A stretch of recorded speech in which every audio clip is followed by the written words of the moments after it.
সে এখন কারাগারে বন্দী আছে, তার জামিন হয়, মুক্তি হয়, সেদিন থেকে কারবালা হয়ে যাবে মুন্সিগঞ্জ ইনশাআল্লাহ। তার কোনো মুক্তি নাই, ঠিক কিনা বলেন?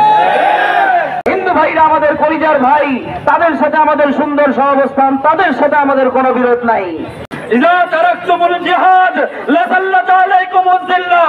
সম্মানিত উলামা কিরাম এবং তাওহীদি জনতা, আমি আপনাদেরকে লক্ষ্য করে বলছি, আমরা সেই ওমরের সৈনিক, আমরা সেই খাব্বাব রাদিয়াল্লাহু তাআলার সৈনিক, যারা ফাঁসির কাছে বলতে পেরেছে ওয়ালাস্তু বালিহিনা উক্তালু মুসলিমা আলা আইদি শাক্কিন কানা লিল্লাহি মাসরাই। এইজন্য আমি সবাইকে উদ্বুদ্ধ করতে বলছি যে রাসূল সাল্লাল্লাহু আলাইহি সাল্লাম বলেছেন, যারা শহীদ তামান্না রাখে না, তাদের অন্তরে, তাদের রক্তের মধ্যে নেভাকি রক্ত রয়েছে। আমরা মুনাফিকি মৃত্যুবরণ করতে রাজি না। সবাই রাজি আছে তো? ইনশাআল্লাহ কিন্তু আমাদের মধ্যে বিরোধ থাকছে, ইনশাআল্লাহ আমরা সবাই জিহাদের বায়াত নিব।